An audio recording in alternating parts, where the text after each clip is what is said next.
Sud Radio, la culture dans tous ses états. André Berkoff, Céline Alonso. D'Artagnan, D'Artagnan, je serai mousquetaire avant qu'il soit longtemps. Une main au fourreau, l'autre sur le pommeau, je dégaine aussitôt qu'on m'appelle. Pour un sourire en moins, un regard de travers, j'ai ma botte de nevers. Pour les hivers, D'Artagnan, les mousquetaires, parce que ne jamais oublier qu'en France, ça se perd un peu en ce moment. C'est quoi? L'aventure, l'audace, le panache, comme disait Edmond Rostand dans Cyrano de Bergerac. Et puis, le duel. Le duel est consubstantiel à l'histoire de France. Et on va en parler de ces duels. Alors, vous dites, mais quel duel? Avec qui? Eh bien, vous allez voir. Henri de Guise, Henri III, Marie de Médicis, Richelieu, Necker, Turgot, Robespierre, Danton, Napoléon Bonaparte, Cadoudal, Talleyrand, Fouché. Talleyrand, Fouché, magnifique. Et puis, plus récent, Balladur, Chirac, Mitterrand, Rocard, Macron, Hollande. Et demain, dans un mois, eh bien, écoutez, on en reparlera à ce moment-là. Mais pour le moment, eh bien, l'art de la guerre politique, l'art de la guerre, eh bien, c'est l'ADN de la France, Céline.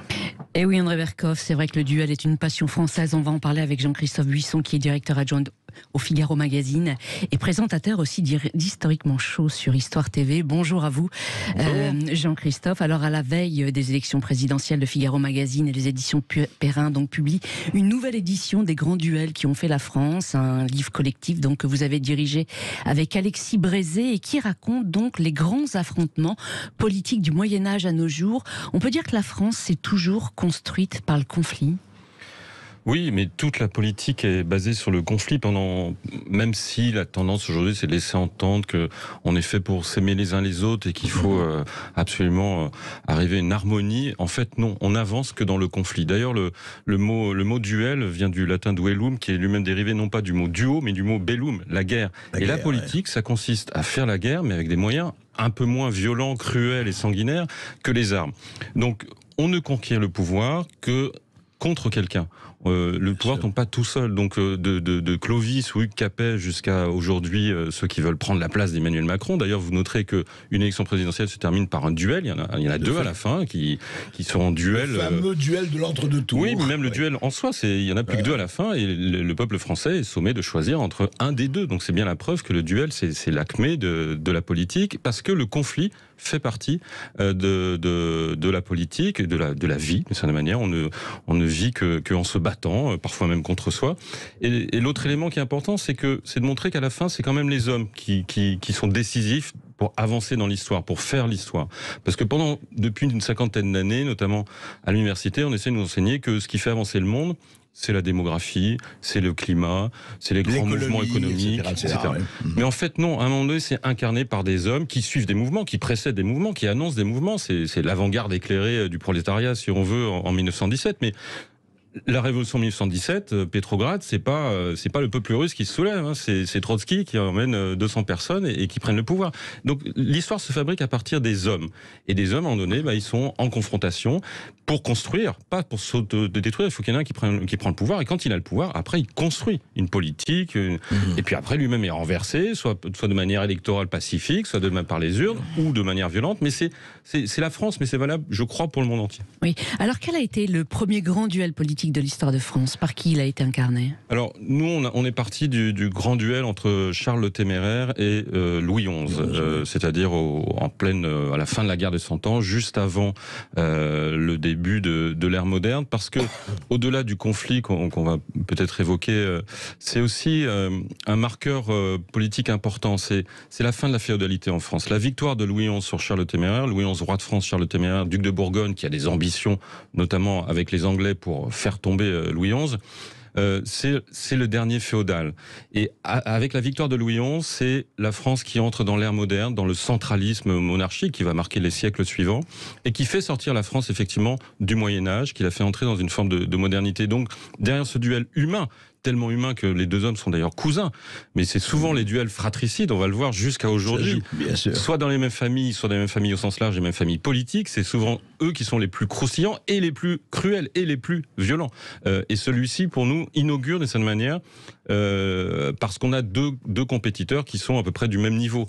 C'est pas drôle quand il y en a un qui est trop fort et l'autre trop faible. Oui, là, Louis XI a vraiment été menacé, et ça s'est fini de manière très tragique. Donc c'est vraiment pour nous le duel duel, le premier grand duel de l'histoire de France. À égalité, ils étaient à peu près à égalité de valeur, enfin de taille, je dirais, de valeur, de courage. Oui, etc. oui, alors c'est pas du tout le même tempérament. C'est ça aussi qui est important. C'est souvent les duels, il faut deux tempéraments qui ne s'entendent pas. C'est des caractères différents. Vous avez un austère, Charles le Téméraire, et puis à côté un jouisseur, un Louis XI qui est beaucoup plus détendu et dilettante, mais quand même un bon guerrier. Donc il y a des qualités humaines, mais aussi des grandes nuances, des grandes différences. Et puis il y en a toujours un qui est plus pragmatique, plus cynique. On le verra même dans on parlera peut-être de Mitterrand-Rocard. On voit bien quand il y en a un qui veut vraiment la peau de l'autre, c'est lui qui gagne généralement.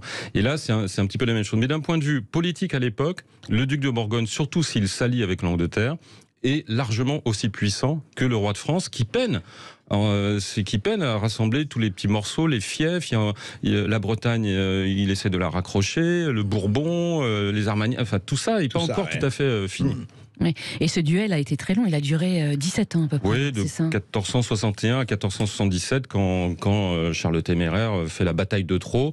Et Louis XI, alors c'est là où on voit que c'est un grand politique, Louis XI, c'est que il ne combat pas vraiment directement Charles le Téméraire. Il laisse Charles le Téméraire s'épuiser dans des batailles contre les Suisses, et il le regarde. Et quand il est très affaibli, c'est là où il le fracasse, la bataille de Nancy, et Charles le Téméraire. Il porte l'estocade. Voilà, parce que c'est un politique, et Charles le Téméraire est un ambitieux, presque un peu mégalomaniaque, et il se voit trop beau, comme on dit, et Louis XI le laisse s'épuiser lors de deux batailles, et la troisième bataille, il l'achève, et d'ailleurs Charles le Téméraire meurt dans des conditions atroces, sans doute dévoré par les loups dans la neige, dans cette bataille de Nancy. Et là, Louis XI, ça y est, il récupère une partie du territoire de Charles le Téméraire, et il commence vraiment à faire de la France cette géographie qu'on lui connaît à peu près aujourd'hui. Alors, dans votre livre, Jean-Christophe Buisson, vous racontez aussi le fameux duel Louis XIV-Fouquet. Quelle est l'origine donc de cette querelle entre le roi Soleil et son surintendant des finances ? Alors c'est intéressant parce que c'est presque un duel à trois, parce qu'il y a un certain Jean-Baptiste Colbert qui joue un grand rôle dans cette histoire, un rôle moins primordial qu'on a souvent dit que quand Louis XIV s'est débarrassé de Fouquet, c'est Colbert qui voulait piquer la place de... Il y a une partie de ça, mais ce n'est pas essentiel, c'est là aussi un acte politique. En fait, en 1661, Mazarin meurt, Mazarin, Premier ministre de Louis XIV. Et Louis XIV convoque ses ministres, il dit non, il n'y aura plus de Premier ministre, je prends les choses en main, j'ai 22 ans, je suis assez grand pour le faire. Donc je prends quand même 3 ministres, parce qu'à l'époque, on était économe en ministre. On avait 3 grands ministres, on avait beaucoup de secrétaires d'État. Heureusement, on avait que 3 ministres. Voilà. On avait un ministre des Finances, un ministre de la Guerre, un ministre des Affaires étrangères, et le reste, c'était du secrétariat d'État. Et à ce moment-là, donc Louis XIV convoque ces trois ministres, dont Fouquet, qui est superintendant des Finances, mais qui a tendance à confondre ses finances avec les finances de l'État, à dépenser beaucoup d'argent au nom de l'État. Oh, il a donné l'exemple. Voilà, c'est quelque chose qui s'est bizarrement... c'est vrai qu'il a accumulé une fortune insolente, effectivement. Au point qu'il, par exemple, Belle-Île, c'est une forteresse qui lui appartient à A à Z, et d'ailleurs il a prévu au cas... Il a bien senti qu'un jour, peut-être qu'on regarderait de près ce qu'il a fait, et qu'il pourrait se retirer à Belle-Île. Il a fortifié, il a ses hommes à lui à Belle-Île. Mais pour l'instant, on n'en est pas là. Il avait aussi acheté le château de Vicomte, tout ça. Absolument, le Vicomte, il fera cette fameuse souhaite quelques mois plus tard. Donc on est en mars 1661, Louis XIV dit ça. Et il prend quand même Colbert comme intendant des finances, donc en dessous de Fouquet. Et Colbert, dans les mois qui suivent, passe son temps à venir voir Louis XIV, dire mais regardez, il continue, il vous a dit qu'il ferait attention à la gestion, mais il continue à prêter l'argent de l'État à des taux monstrueux, à des gens qu'il connaît, qui après lui reversent. Donc il y a des choses très étranges. Et puis il vient voir Colbert, vient voir Louis XIV en disant, et puis vous savez, il essaie de soudoyer votre propre mère, Anne d'Autriche, et puis votre maîtresse, Louise de la Vallière, il essaie de l'acheter, parce qu'il a des hommes à lui partout. Donc Louis XIV commence à regarder ça un petit peu de travers, et il se dit, de toute façon, cet homme-là est très lié à Mazarin, j'ai pris le pouvoir, maintenant il faut que je marque mon territoire, il faut que je montre que c'est moi le roi. Il a déjà en tête ce qui sera la monarchie absolue, il a déjà en tête l'idée qui va centraliser le pouvoir, et ça va être un bon exemple. Là, il a un exemple à faire, il a quelqu'un dont il sait qu'il est corrompu, qu'il se sert dans les caisses de l'État, donc il va pouvoir marquer le coup. Il y a un moment décisif qui est je crois que c'est en juin, à Vaux-le-Vicomte, cette fameuse fête racontée par Paul Morand, le Soleil offusqué, cette fameuse fête à Vaux-le-Vicomte. Quel titre, le Soleil offusqué, c'est formidable.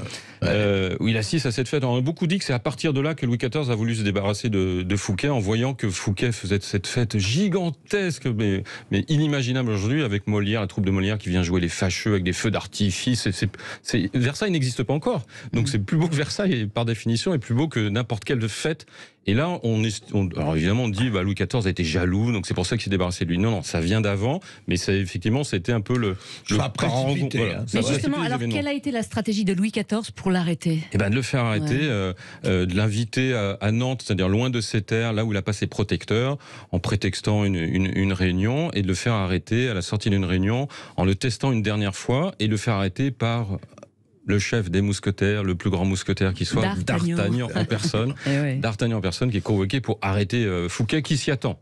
Quand D'Artagnan l'arrête, D'Artagnan l'a raté d'ailleurs, parce que Fouquet a une réunion avec Louis XIV. Louis XIV vérifie par la fenêtre qu'il est bien là, que D'Artagnan est là, et puis il part par une autre porte, donc D'Artagnan le rate, il le rattrape dans les rues de Nantes, et puis il dit maintenant vous êtes arrêté. Il le fait enfermer à Pignerol, et il veut faire un procès et le détruire, le condamner à mort, toujours sous la pression de Colbert. Ouais. De quoi sera-t-il jugé, effectivement ? Enfin, de quoi va-t-on l'accuser ? Il est jugé on va dire ça de façon prévarication, absolument, et d'avoir malversation. Et il risque vraiment la peine de mort. Encore une fois, Louis XIV veut marquer politiquement cette affaire. Donc il nomme une cour un petit peu à sa main, en étant persuadé que la cour ne pourra pas faire autrement que le condamner à mort. Et bien là, patatras, il y avait une justice en France indépendante, contrairement à ce qu'on dit, puisque les juges décident non pas de le condamner à mort, il n'y en a que 9 sur 21, je crois, qui votent sa condamnation à mort. Majoritairement, il vote pour son bannissement. Et finalement, il sera enfermé à Pignerol, le fameux Pignerol, où se trouvait peut-être aussi le masque de fer. Oui, on se demande. Voilà. Et Colbert, évidemment, profite et nommé superintendant des finances, très content. Colbert devient calife à la place du calife. Exactement. Mais encore une fois, c'est un acte vraiment politique, et c'est vraiment un duel entre Louis XIV et Fouquet. Mais juste un mot là-dessus. Si Colbert n'avait pas poussé autant, vous pensez que ça serait pas... On ne sait pas, mais... Est-ce que ça aurait été aussi violent ? Non, parce que je ne pense pas, parce que Louis XIV avait d'autres soucis. Il préparait ses guerres, il préparait effectivement sa recomposition. Et c'est vrai que Colbert lui apportait du matériel. Et surtout, Colbert avait compris, quel très fin psychologue, avait compris qu'il fallait jouer sur les sentiments. Et c'est là on en revient à cette idée de duel. C'est à un moment donné, c'est des sentiments qui jouent, c'est des psychologies.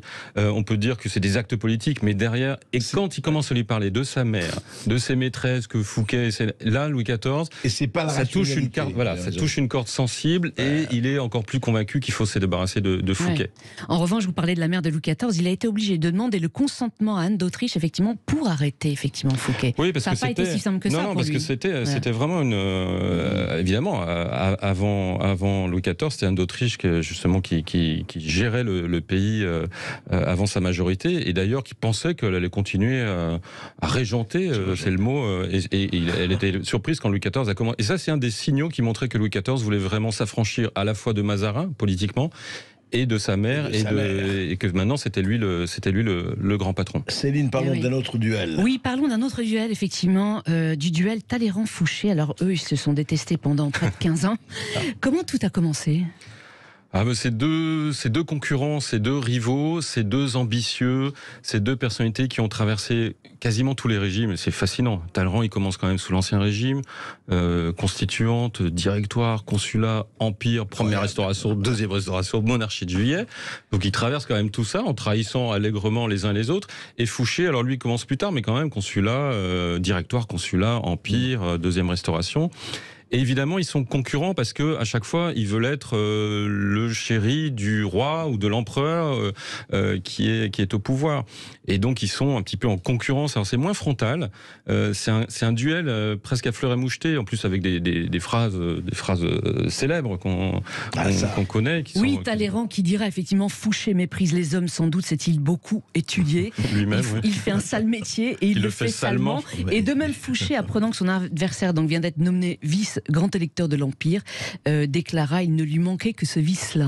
Voilà. Oui, c'est le vice et la vertu. Vous savez, c'est cette fameuse phrase de Chateaubriand lorsqu'il voit sortir Talleyrand et Fouché du bureau de Napoléon, en disant c'est le vice qui s'appuie sur la vertu. Non, la vertu, pardon. Sur le crime, pardon. Mais Napoléon va en jouer en quelque sorte de cette rivalité. Bien sûr. Bien sûr, parce que Napoléon, c'est divisé pour mieux régner. Il sait qu'il a besoin des deux parce que Fouché est le policier qu'il lui faut pour surveiller tous ses opposants.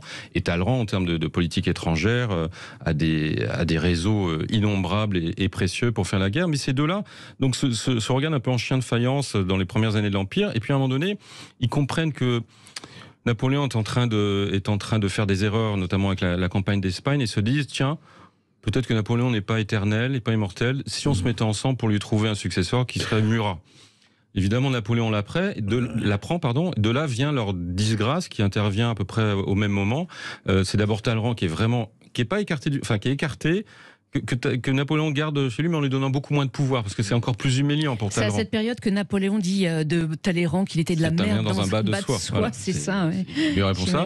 En revanche, Fouché, lui, il reste au pouvoir. Donc Fouché, au début, s'est dit c'est bon, Talleyrand est un peu écarté, moi je reste là. Et un an après, il le remplace par Savary, avec la cruauté qu'on lui connaît. Et donc tous les deux sont vraiment en duel, encore une fois, pas pour des raisons politiques, mais vraiment des raisons presque personnelles, d'ambition, de proximité du pouvoir. C'est ce phénomène qu'on connaît aussi bien sous la monarchie, sous l'Empire que sous la République, phénomène de cour. On va être le chef des courtisans, le plus courtisan des courtisans. Donc il faut éliminer les autres courtisans. Exactement, surtout quand ils sont à votre niveau. Et Talleyrand, un peu comme ce que je disais tout à l'heure sur Charles le Téméraire et Louis XI, tous les deux sont du même niveau, d'intelligence, d'ambition, de pragmatisme, de cynisme. Parce que Talleyrand, c'est quand même le cynisme accompli. Et quelle pièce de théâtre ça a donné avec le souper de Jean-Claude Briseville. Extraordinaire. Magnifique pièce. En tout cas, Louis XVIII osera ce que Napoléon n'a jamais fait. Il chassera Talleyrand et Fouché. Il les détestait vraiment, lui aussi. Absolument. Ouais. Oui. En plus, d'abord, il savait que qui a trahi, trahira. Donc ils avaient trahi, donc il le trahirait lui surtout à un moment donné. Et puis ils sont quand même très liés à Napoléon, et Louis XVIII évidemment veut se débarrasser de tout ce qu'il a compris bien avant les autres que le nom de Bonaparte Bonaparte avait créé quelque chose en France et qui ne mourrait pas avec son arrestation, son exil ou sa mort. Et donc il se méfiait de tous ces napoléonoïdes qui demeuraient encore en activité. Et mais Talleyrand reviendra sous Louis-Philippe. C'est extraordinaire ça, cet homme. Alors Jean-Christophe Buisson, dans votre livre, vous racontez aussi les grands duels du XXe siècle, Pétain, De Gaulle, Rocard, Mitterrand, Chirac, Balladur. On va en parler dans un instant sur Sud Radio. Sud Radio, la culture dans tous ses états.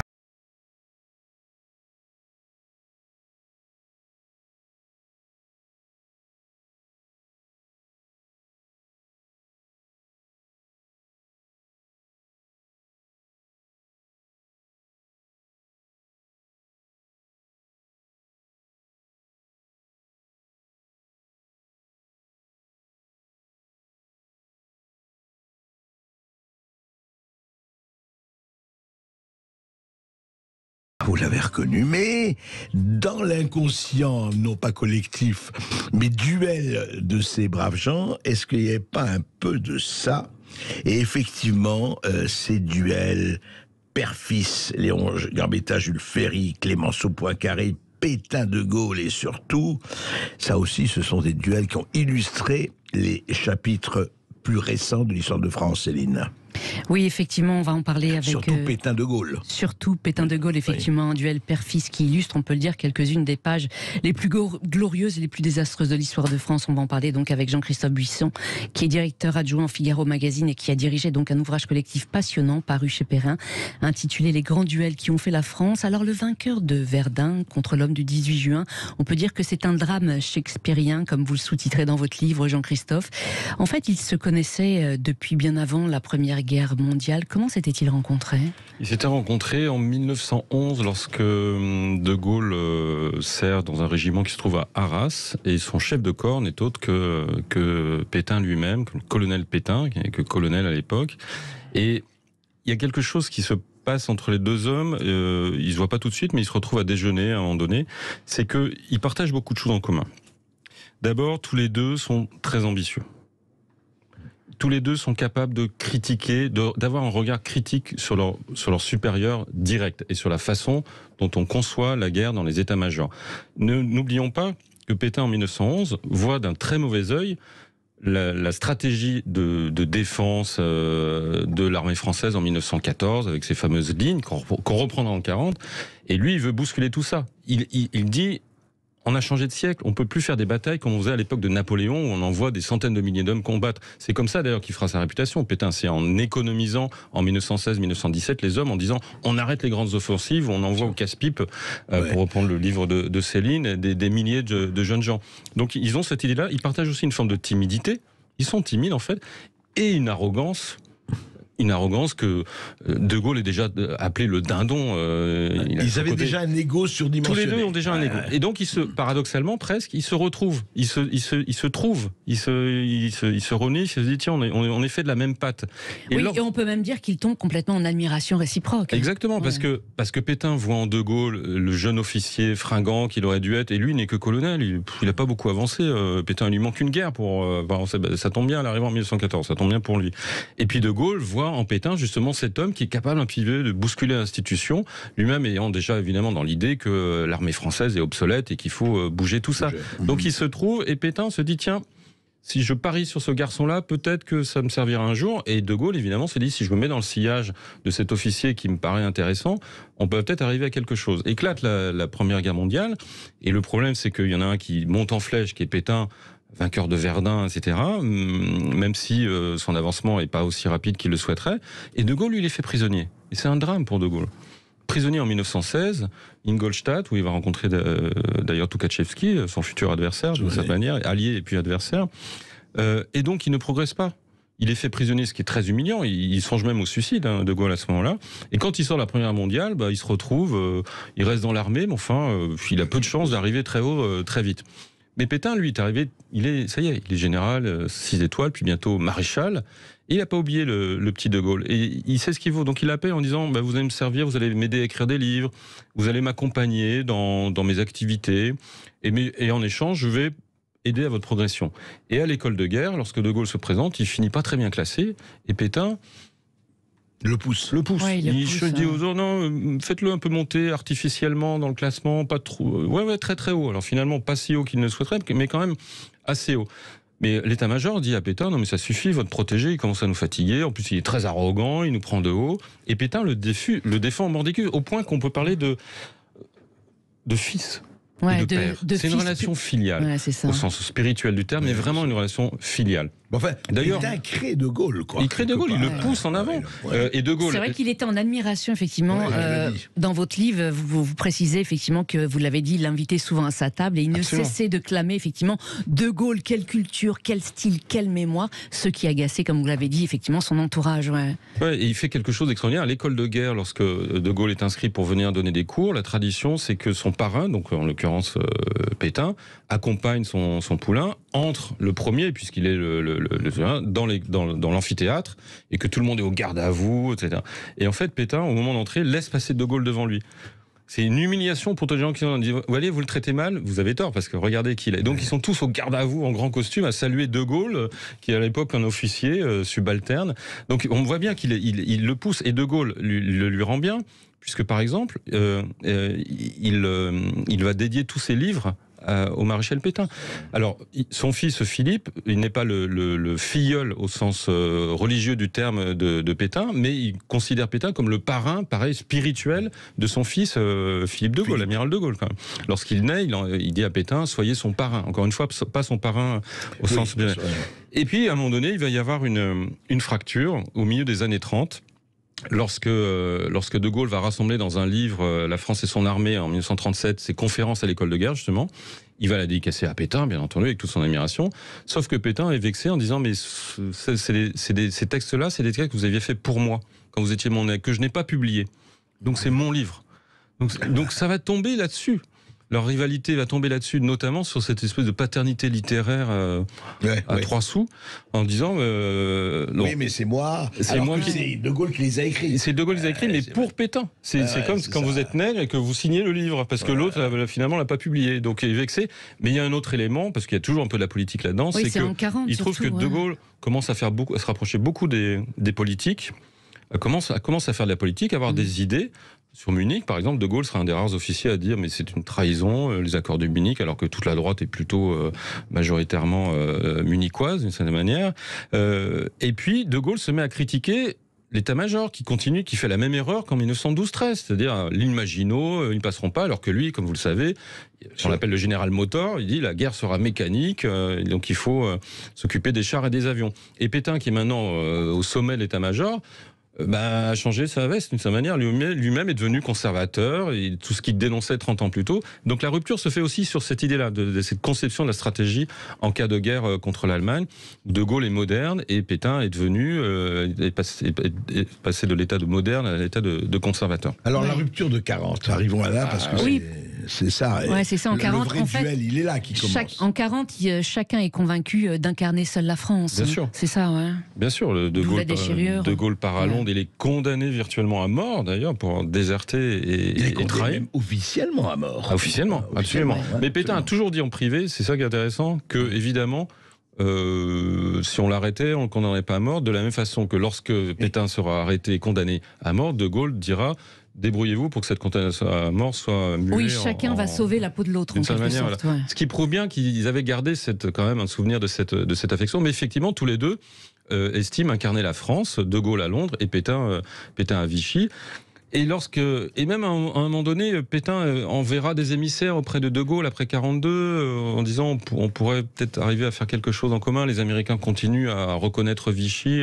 Oui, De Gaulle écartera ça, ouais. Mais il y a toujours cette relation qui est ancienne, ouais. qui est restée dans leur rapport. Mais en revanche, elle a été extrêmement forte dans la continuation de l'histoire de France, vous savez, l'épée et le bouclier. Exactement. Le pétainisme, le gaullisme, et ceux qui voulaient les réconcilier disaient oui, mais De Gaulle c'était l'épée, Pétain le bouclier. Pétain est convaincu de ça, et Pétain a réécrit de sa manière cette histoire-là, mais parce qu'il en est convaincu, il est sincère, il a l'impression d'avoir protégé les Français en restant là, en sauvant ce qui peut être sauvé, et que de sa manière, De Gaulle jouait à l'épée, et que effectivement, une fois que les Allemands seraient partis, ils pourraient se réconcilier, puisqu'ils avaient tous les deux défendu à la France. C'était plus compliqué que ça. Légèrement plus compliqué. Peut-être qu'on passe à un autre. Oui, en fait, je voulais conclure effectivement en disant que Malraux avait en fait raison, André Berkoff, quand il a dit que tout le monde a été et est ou sera gaulliste. Alors comme tout le monde a été ou sera pétainiste pendant une certaine période. Jusqu'en mai 44, tout le monde était à peu près pétainiste. Tout le monde a beaucoup. Ça.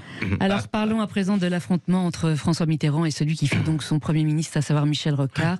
C'est un duel entre un crocodile et un hamster, écrit Christine Claire dans votre livre, Jean-Christophe Buisson. Quelle est la vraie raison de cette rivalité ? J'ai un peu quelques scrupules à en parler devant André Berkoff, qui connaît certainement mieux cette histoire que moi, y compris peut-être de l'intérieur. En fait, c'est une histoire...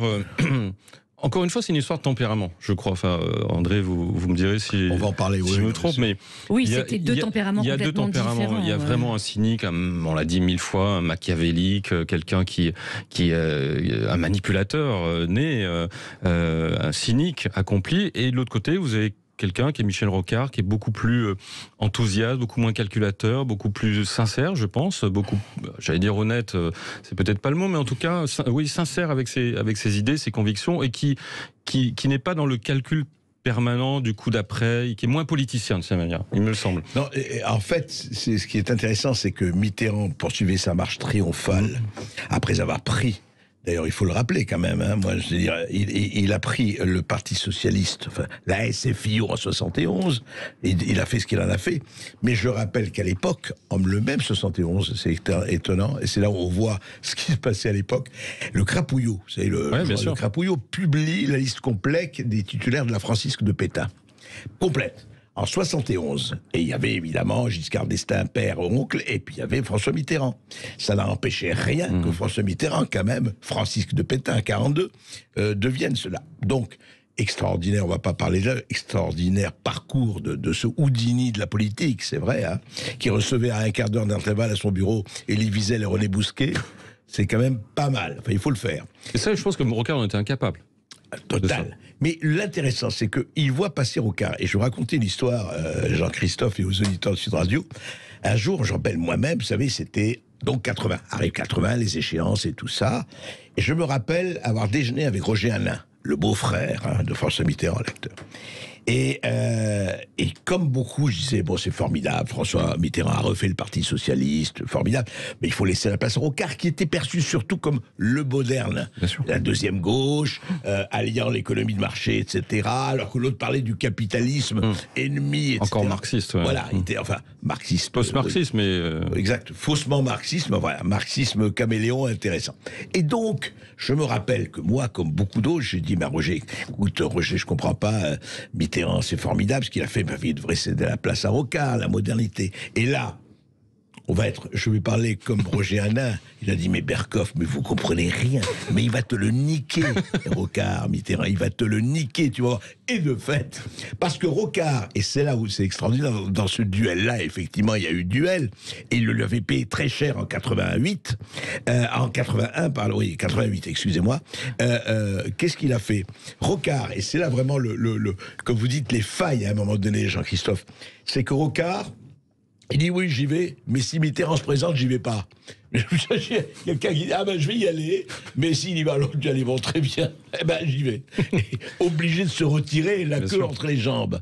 Et après il lui a fait payer. Enfin, ça a été terrible l'humiliation. Et quand il le nomme en 88 Premier ministre, il le nomme parce qu'il a besoin de relancer, puisque c'est son deuxième septennat, de le moderniser, mais aussi en se disant. Il est persuadé que Rocard ne sera pas capable et qu'il va s'écrabouiller et qu'il va se brûler les ailes, se cramer d'une certaine manière, avec le secret espoir de Mitterrand dès 88 que son successeur ne soit pas socialiste. C'est ça son idée. Donc il pense que Rocard va s'effondrer. Et en fait, il s'effondre pas, Rocard. Il reste au populaire. Et c'est aussi pour ça que Mitterrand... Ce qui va irriter Mitterrand. Ce qui énerve Mitterrand, parce qu'il avait pris aussi pour montrer qu'il était incompétent. Or, Rocard montre une certaine compétence. Et Mitterrand profite de sa popularité après la guerre d'Irak de 1990. Il est au sommet de la popularité, donc il peut se permettre, pense-t-il, de se débarrasser de Rocard, qui est aussi populaire, mais moins grâce à cette guerre. Et d'ailleurs, il est puni, Mitterrand, parce qu'après avoir chassé Rocard, ça sera la descente aux enfers pour lui et pour le Parti socialiste. Mais juste quelque chose d'humain, on voit combien le facteur humain et l'irrationalité. Attali m'avait raconté un jour, et je pense que il a dit qu'un jour, Mitterrand recevrait Rocard dans ce bureau de l'Élysée. Et non mais regardez à quel point c'est une histoire qui est là avant. Et donc Mitterrand reçoit Rocard parle. Pendant ce temps, Mitterrand fait une boulette de papier. Ça. Et Rocard parle. Et à un moment donné, Mitterrand jette la boulette de papier sur la moquette. Enfin, elle tombe sur la moquette. Et il voulait évidemment voir ce que faisait Rocard. Que fait Rocard? Il se précipite, il la prend, il la remet sur le bureau. C'est magnifique, quoi. Vous savez, quand la guerre d'Irak a éclaté, Rocard était à Dubrovnik en vacances, et donc il appelle Mitterrand, il dit, donc c'est le 2 août 1990, il dit, Monsieur le Président, est-ce qu'il faut que je rentre? Et Mitterrand, non, tout va bien, il se passe rien, etc.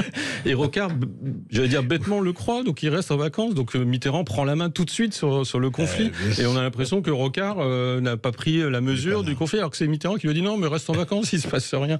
Cette naïveté de Rocard est assez extraordinaire et le rend éminemment, je trouve, sympathique, parce que c'est le contraire. Mais pour revenir, les origines de la rivalité, en fait, quand on réécrit, quand on voit l'histoire, pendant la guerre d'Algérie, Mitterrand fait condamner à mort des Algériens indépendantistes alors que Rocard. En 68, tout le monde déteste Mitterrand qui incarne la 4ème République alors que Rocard, PSU, Charletti, etc. En 1900, au congrès de Metz, de la même façon, Rocard s'oppose à Mitterrand. Il s'oppose aux nationalisations. Et il s'oppose à Mitterrand d'ailleurs en 78 à Metz parce qu'il fait alliance même avec Monroy que Mitterrand va prendre comme Premier ministre. Donc à chaque fois c'est comme ça, c'est à chaque fois Mitterrand fait œuvre de machiavélisme et quand Rocard lui il est sincère avec ses idées, il est presque plus idéologique que Mitterrand qui est... En 88 rebelote, Rocard se présente à la présidence, veut se présenter, mais si Mitterrand se présente, voilà, c'est la même histoire. C'est extraordinaire. Ils refont ça, quoi. Ils refont le match. Oui, en tout cas, dans votre livre, vous rappelez que Chirac, effectivement, lors de leur passation de pouvoir à Matignon, qu'il aurait dit à Rocard, méfie-toi de lui quand il devient aimable, c'est qu'il te prépare un mauvais coup. Et quelques semaines plus tard, il le congédie. Oui, c'est ça, sans scrupule, en exigeant de Rocard qu'il ne l'annonce pas. que ça sera annoncé à l'issue d'un conseil des ministres quelques jours plus tard. Donc c'est vraiment il le piétine comme une serpillière. Eh oui. En tout cas, effectivement, Rocard, pour en conclure, eh bien, il n'avait pas effectivement les qualités de tueur qu'avait Mitterrand. L'art de la guerre en politique, on continue d'en parler dans un instant sur Sud Radio. On parlera notamment d'un meurtre politique parfait, celui d'Hollande par Macron. Et on vous donnera la parole, chers auditeurs de Sud Radio. Selon vous, à quel duel allons-nous assister lors du débat de l'entre-deux tours? Quels sont vos pronostics? Appelez-nous tout de suite au 0826 300 300. À tout de suite sur Sud Radio. Sud Radio, la culture dans tous ses états. André Berkoff, Céline Alonso.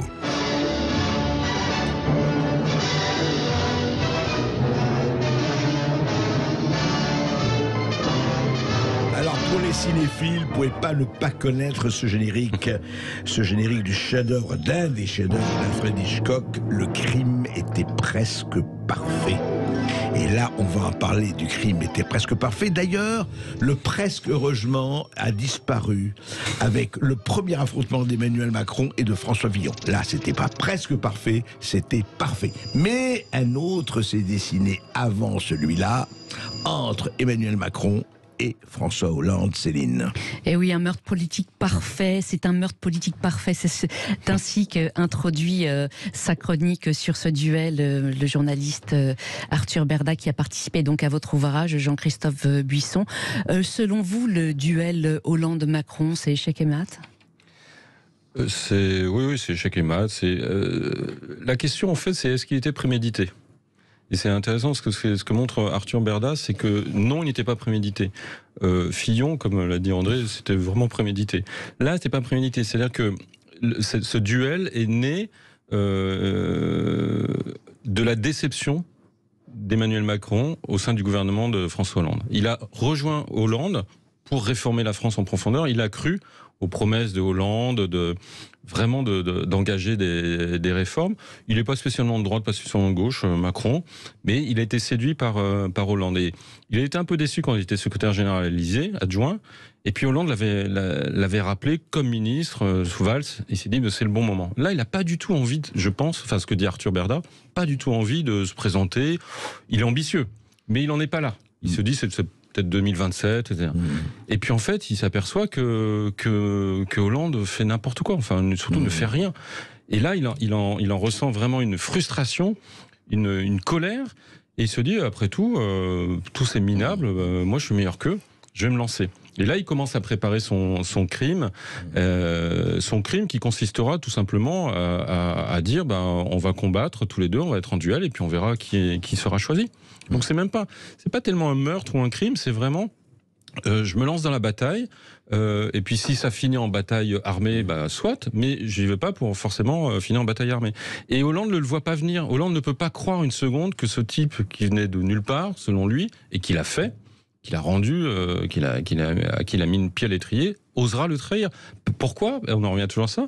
Parce qu'il a noué quelque chose qui relève du sentiment affectif, voire filial. Macron, c'est un peu son fils. Il est brillant. Il vient pas du milieu. Il l'a créé de toutes pièces. Il a jamais été élu, le nomme ministre. Quand même, il peut pas le trahir.